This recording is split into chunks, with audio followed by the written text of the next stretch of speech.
تبدأ الحكاية بشاب اسمه يوشكي بيجري وسط غابة مظلمة وبيبحث عن صاحب، وبنشوف صاحب هيكارو بيلتقط أنفاسه الأخيرة، وفجأة بيشوف شيء غريب بينور قدامه فبيقرب منه.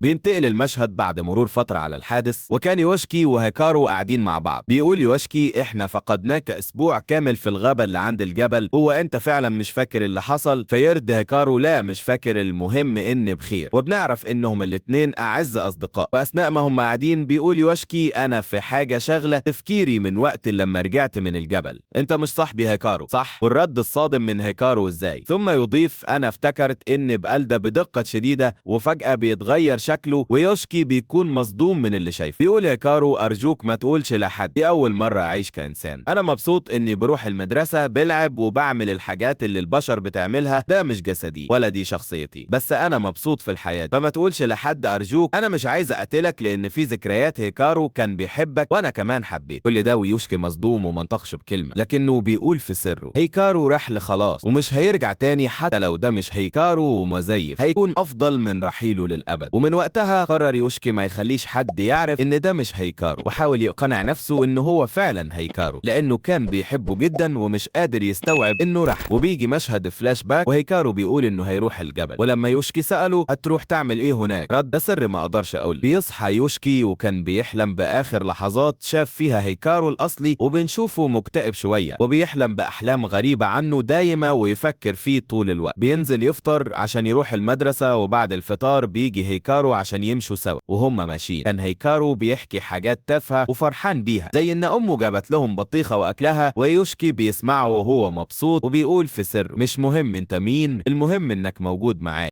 من منظور تاني بنشوف شخص غريب بيخبط على شقة وبيقول الشركة ارسلتني لهنا لكن محدش بيفتح. بيكسر الباب ويدخل ويقول في شيء مريب هنا، ويبدأ يدور في المكان واصحاب الشقة كانوا خايفين منه. يلاقي مخلوق غريب ويموتوا بعنف وهو مستمتع. بعدها بيكلم واحدة في التليفون ويقول المخلوق اللي لقيته هنا مش اللي احنا بندور عليه. فترد كمل بحث، ولما اوصل لمعلومات جديدة هبعتلك. نرجع لي يوشكي وهيكارو في المدرسة بعد حصة الموسيقى، كان عندهم حصة ترفيهية بيتفرجوا فيها على فيلم، وكل الطلاب كانوا حاسين بالملل الا هيكارو اللي اتأثر جدا بالفيلم. فسألوا يوشكي انت بتعيط ليه؟ احنا اتفرجنا على الفيلم ده 5 مرات قبل كده. فقال له انا عارف هو متخزن في ذاكرتي بس دي اول مرة اشوفه بنفسي. بتمر الايام ويوشكي بيخرج مع هيكارو اماكن كتير، وهيكارو كان مبسوط جدا. وفي مرة وهما بياكلوا قال هيكارو ايه طعم الجامد ده؟ فرد يوشكي احنا اكلناه مليون مرة قبل كده. فقال هيكارو انا بقدر افتكر الذكريات لكن مش التجارب، فلما بجرب حاجة لأول مرة حتى لو فاكرها بيكون الإحساس مختلف. فسأله يوشكي هو أنت شبح ولا إيه بالظبط؟ رد لا مش شبح، أنا مش عارف أنا إيه أصلا، من يوم ما اتولدت وأنا موجود في غابة الجبل وما خرجتش منها، بس اللي متأكد منه إني مخلوق شرس. وهم راجعين بنشوف سيدة بتشتري أكل، ولما مروا من وراها بصت لهم بشكل غريب.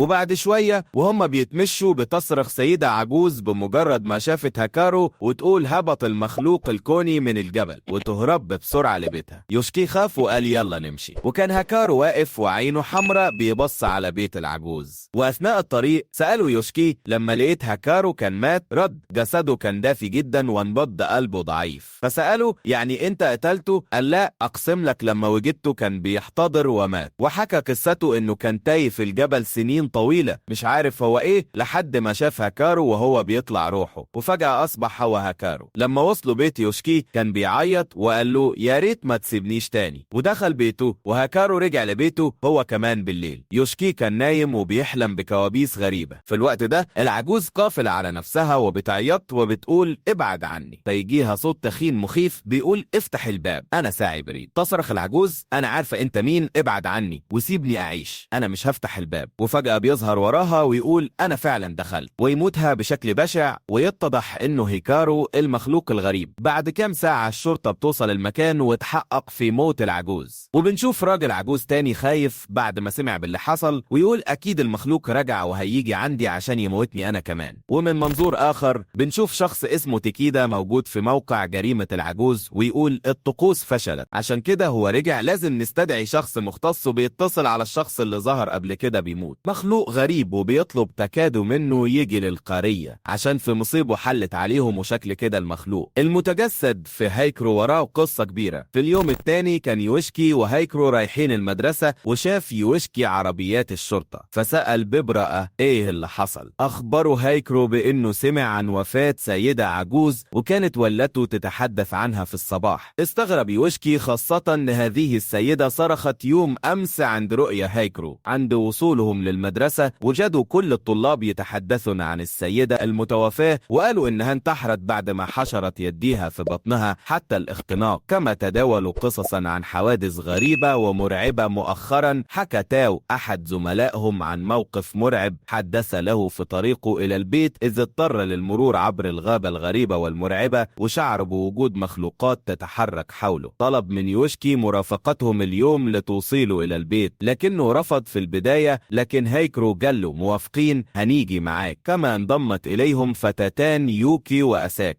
من منظور آخر وصل تيكادا إلى القرية وكان معه شخصان آخران. أخذ تيكادا تينكا إلى منزل السيدة المتوفاة وسأل تينكا عن والده، فأجابوا أنه مختبئ وخائف من المخلوق. ضحك تينكا وقال أبوك جبان جدا، ثم أمسكه وقال نحن في مصيبة وأنت تهزر، الشركة التي تعمل بها هي سبب ما نحن فيه. رد تيكادا بأن الشركة أنقذت الجميع سابقا وأنه جاء ليكمل عمله في التخلص من المخلوقات الغريبة. نعود إلى يوشاكي وزملائه، وبعد المدرسة رفعوا تادو إلى الغابة، وعند وصولهم لم يحدث شيء. قال يوشاكي انت أوفر قوي، الغابة ما فيهاش حاجة. وبعد إيصال تادو كانوا الأربعة في طريق العودة عبر الغابة. رأى يوشاكي شيئا غريبا من بعيد. اقترب المخلوق بركبة طويلة ويحرك شعره وجاء نحو يوشاكي. تجمد الأخير في مكانه. حذر هايكرو يوشاكي قائلا لماذا نظرت إليه الآن؟ سيأتي ليأكلك. اقترب المخلوق، لكن تدخل هايكرو وأكل المخلوق مما أدى إلى نزيف بسبب تصديه له. سمعت أسكو صوتا مرعب، فشدت يوكي وهربوا من الغابة بسرعة. أغمى على هايكرو لكنه استيقظ على يد يوشاكي الذي سأل ماذا فعلت. بعد ذلك اعتذروا للبنات عن الخوف، وقالت يوكي آسفة أننا تركناكم لكن سمعت صوتا غريبا وخفت. أجاب هايكرو لا مشكلة كل شيء تمام. وعاد كل واحد إلى بيته. نعود لتانكا الذي بعد بحثه في منزل العجوز اكتشف أنها كانت على علاقة بالمخلوق الكوني في الجبل.